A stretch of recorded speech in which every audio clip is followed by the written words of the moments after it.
ఓం నమో వెంకటేశాయ.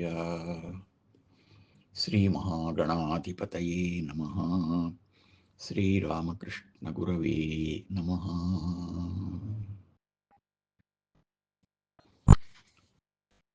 కాలం అనంతమైనదివోలెన్, జీవాళి పుట్టుపోకలతో ఆందోళితమైనదివోలెన్, మూలము నీవుగనుదోచు మోహన రూపా.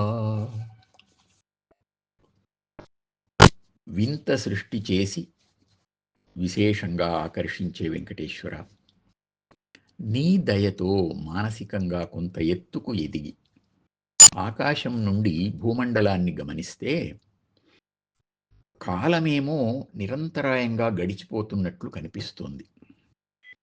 ప్రపంచంలో ఉన్న 84 లక్షల జీవరాశులు పునరపి మరణం పునరపి జననం, ఊయల అటూ ఇటూ ఊగుతూ సాగినట్లు వస్తూ పోతూ కనిపిస్తున్నాయి. జగత్తు ఈ విధంగా గమనం, కదలిక సాగిస్తూ ఉంటే నీవు ఈ గమనానికి ఆధారమైన నిశ్చలమైన మహా చైతన్యమూర్తిగా స్ఫురిస్తున్నావు స్వామి అని విన్నవిస్తున్నాం.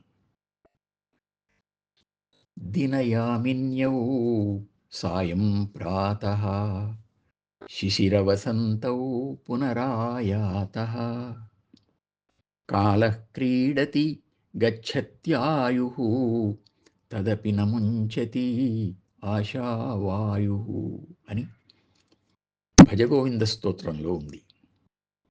పగలు రాత్రి, సాయంత్రం ఉదయం, శిశిరం ఒక సంవత్సర కాలంలో చివరి ఋతువు, వసంతం మొదటి ఋతువు మళ్ళీ మళ్ళీ వస్తున్నాయి.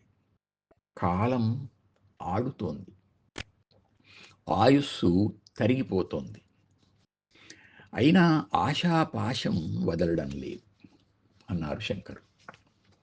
మనం, మన ఇల్లు, ఇల్లాలు, పిల్లలు, వారి పిల్లలు, బంధువులు ఇలా బావిలో కప్పలాగా, కూపస్థ మండూకంలాగా సంకుచిత దృష్టితో వ్యవహరిస్తూ ఉంటే ఎందుకు వచ్చామో, ఎందుకు ఉన్నామో, ఎందుకు వెళ్తున్నామో ఏమీ తెలియకుండానే అయోమయంగా ఉండిపోతాం.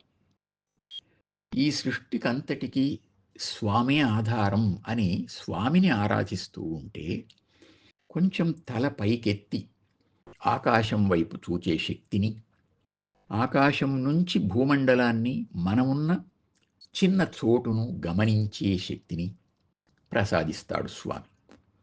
అప్పుడు బావిలోని కప్ప బయటపడి సముద్రం వైపు చూస్తుంది. అనంతమైన సముద్ర జలాన్ని, అందులోని మహామహా జీవశక్తులను గమనించి తన అల్పత్వాన్ని తెలుసుకుంటుంది. అయితే ఈ జ్ఞానం స్ఫురణ అప్పుడప్పుడు కలుగుతూ ఉంటుంది అంతే. మళ్ళీ ఈ లోక వ్యవహారంలో పడిపోతూ ఉంటాం. అలా పడిపోకుండా స్థిరంగా ఆ ఉన్నత భావనలోనే ఉంటూ ఇంకా ఉన్నతమైన ఆ అనుభవాన్ని పొందడానికి ప్రయత్నించాలి. భగవద్గీతలో కాలః కలయతామహం అని, బహూని మే వ్యతీతాని జన్మాని తవ చార్జున అని సృష్టి తత్వాన్ని లెక్కించేటప్పుడు ఆ లెక్కల వ్యవహారంలో నేను కాలస్వరూపుణ్ణి, అంటే కాలమంత వాణ్ణి, లెక్కించడానికి వీలు లేనంత వాణ్ణి అని స్వామి చెప్పాడు. నాకు నీకు కూడా ఎన్నో జన్మలు గడిచిపోయాయి అర్జున అని స్పష్టంగా భగవానుడు పునర్జన్మతత్వాన్ని కూడా చెప్పాడు. ఇటువంటి శాస్త్ర ప్రమాణాలు ఎన్నో కనిపిస్తున్నాయి. రేమండ్ మూడీ రచించిన లైఫ్ ఆఫ్టర్ లైఫ్ వంటి ఆధునిక వైజ్ఞానిక శాస్త్ర గ్రంథాలు కొత్త పరిశోధనలు చేసి పునర్జన్మ ఉందని నిర్ధారించాయి. ఈ విధంగా హేతుబద్ధమైన ఆలోచనతో, చర్చతో, పరిశోధనతో సర్వనియామకుడైన భగవంతుడు ఉన్నాడని తెలుసుకున్న తరువాత ఆయనకు శరణాగతి చెయ్యకుండా ఎవరుండగలరు? కనుక మనం అందరం సంపూర్ణ శరణాగతి చేసి సత్యమైన శాశ్వతమైన తత్వజ్ఞానం స్థిరంగా ఉండేటట్లు అనుగ్రహించమని శ్రీ వెంకటేశ్వర స్వామిని ప్రార్థిద్దాం. కాలం అనంతమైనది ఓలెన్, జీవాళి పుట్టుపోకలతో ఆందోళితమైనది ఓలెన్, మూలము నీవుగను దోచు మోహన రూపా.